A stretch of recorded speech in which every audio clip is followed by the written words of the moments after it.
It's been 36 years since the ghost with the most has been on. The juice is loose. And he is back.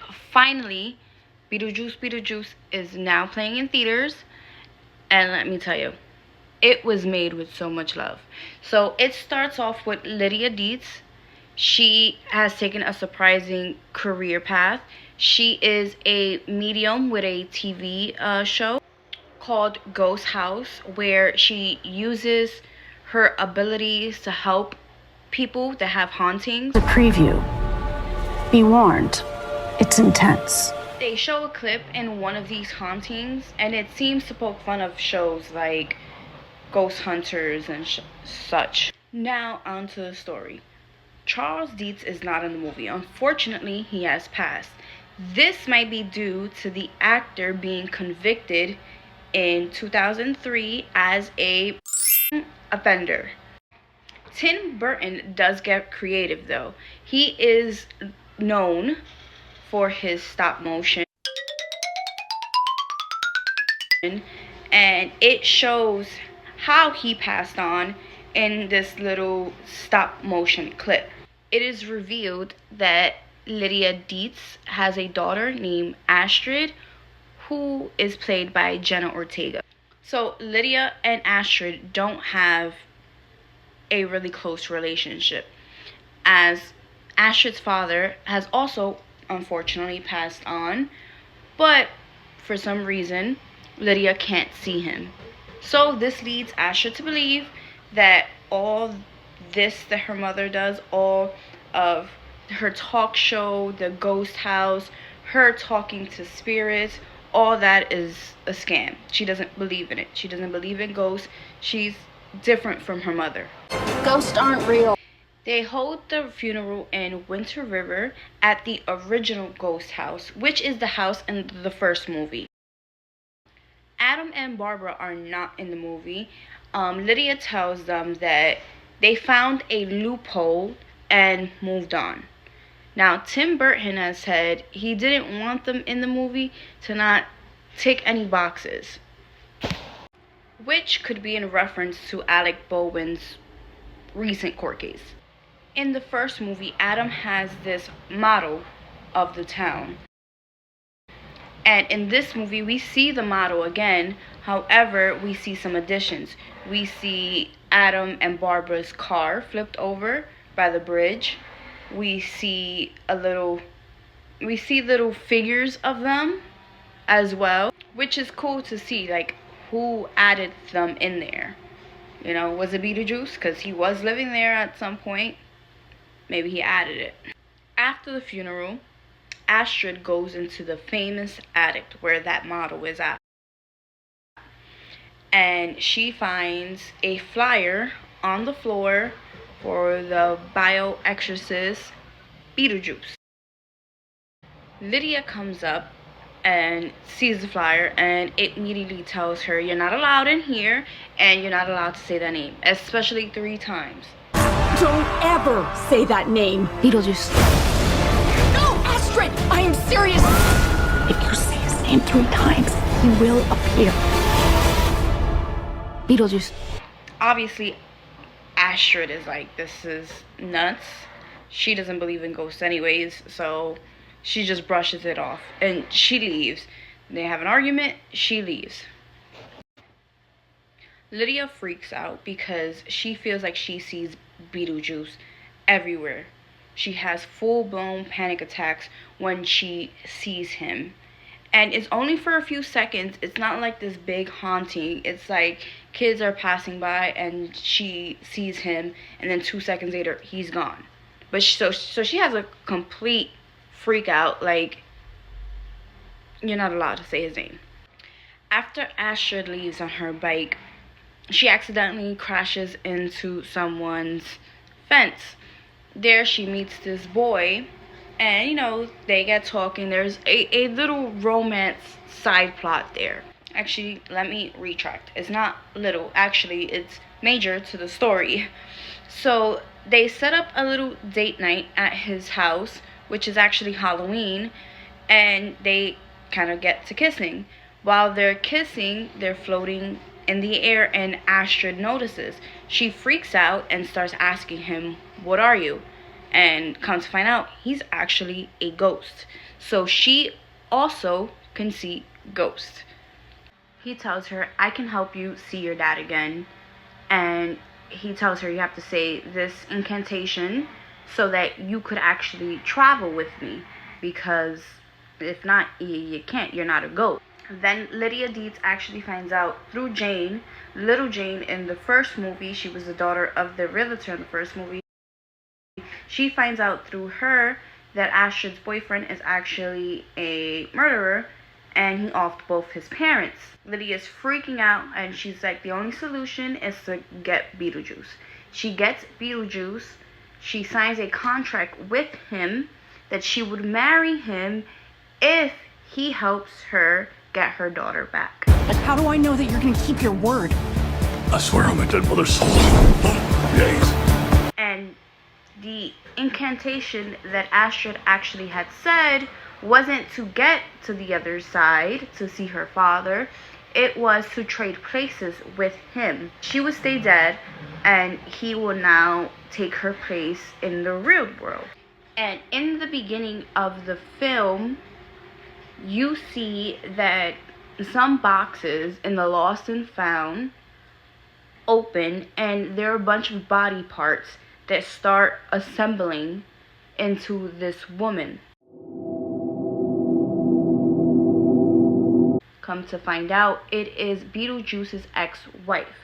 And now we finally get to find out how Beetlejuice came to be, how his life and afterlife happened. This is something that they didn't dive into in the first film. They did in this one. Basically, Beetlejuice was a grave robber. And while robbing graves, he meets his wife. He meets this lady that they ended up getting married. Come to find out, she was a leader of a cult that sucked souls. She's a soul sucker, and she poisons him. After he finds out that he has been poisoned, he ends up chopping her. And this is how she has a bunch of different body parts in the Lost and Found. So she's out for revenge. She's out for blood. She's looking for him. While she's looking for him, she's sucking the soul out of other undead, which is a little weird. How can you suck the soul? But they're no longer just dead. They're dead. Like, there's no more dead than that.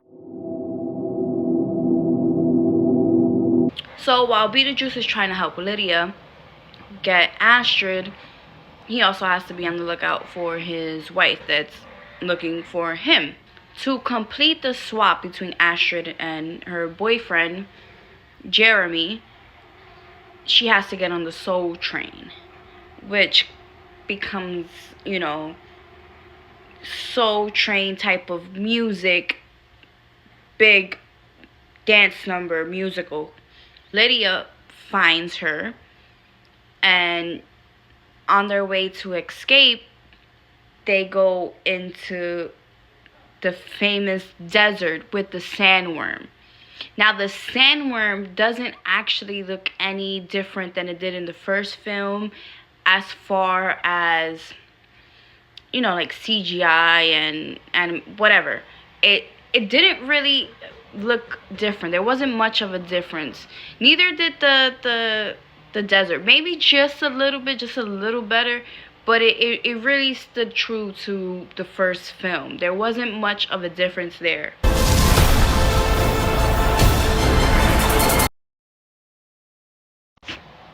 Anyways, after the sandworms, Astrid's father actually helps both Lydia and Astrid. So he was there the whole time. He even says that he was watching over them. So I don't understand why he didn't present himself, or why Lydia couldn't see him. So Jeremy is trying to get his passport stamped at immigration. That is the last step in switching roles with Astrid. However, his immigration office, none other than Beetlejuice. So instead of a regular stamp, it said something along the lines like "you're screwed" or "no chance in hell" or something like that. And then the floor opens up and it's just a bunch of fire and he falls in. So I didn't even mention Rory, who is Lydia's fiance, but also her manager. He actually proposed at her dad's funeral and planned the wedding for 2 days after, which is Halloween, which is where we are now in the movie. So she comes back from the afterlife and goes straight to the church to get married. However, she has this contract with Beetlejuice to marry him for helping her get Astrid back. He changes Lydia into the iconic red dress from the first movie, which when she wore the red dress, it was supposed to be their wedding that he was trying to force, which is what's happening now. Everybody's at the church, everybody's recording. They even mention Netflix at one point. There's a Netflix executive there, which is funny because, you have Jenna Ortega and Winona Ryder in 2 major Netflix shows, which Tim Burton also directs Wednesday on Netflix. So you got that. Everybody's recording there, and at one point Beetlejuice has everybody turn their phone over. Their faces change into weird shapes like in the first movie, and they get like sucked into the phone, which after the whole movie's done, we don't see anybody come out their phone, which is weird. But right now, with like a little privacy.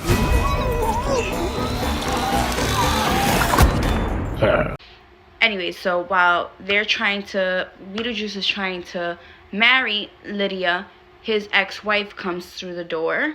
He's like, "Oh, Bo, you look put together," which is funny since she was all chopped up and she stapled her body together. Astrid draws a door on the floor and gets the sandworm, and he ends up eating his ex-wife and Lydia's fiance. Astrid's like, "You can't get married because you illegally brought her to the afterlife, so that contract is void according to the handbook." I mean, all in all, it was a great film.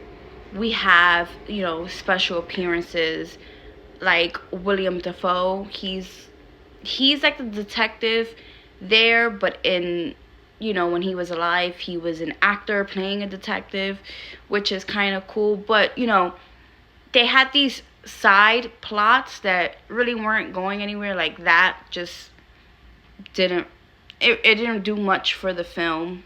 He was just there. I mean, it was cool to see, but didn't do much.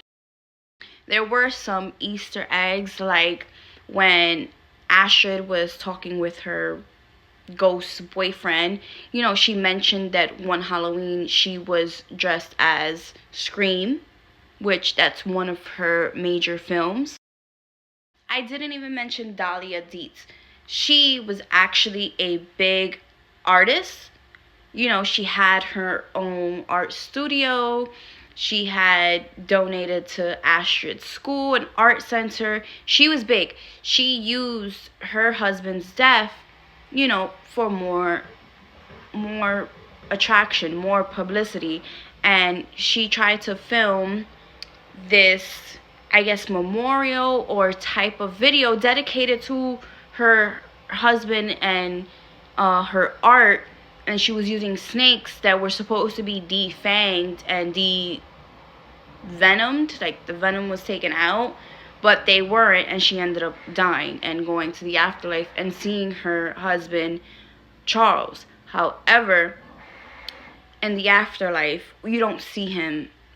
You don't see his face. He is just like kind of just like torso and legs, because the way he passed on was by a shark bite. I guess that's their way of keeping him. So you kind of just see him roaming the afterlife. So another side plot that wasn't really much to the story, just to see, what happens with him. Like I said, all in all, it was a great film and it's definitely worth the watch. It's very nostalgic and very, very funny. So let me know what you think in the comments. Until the next one.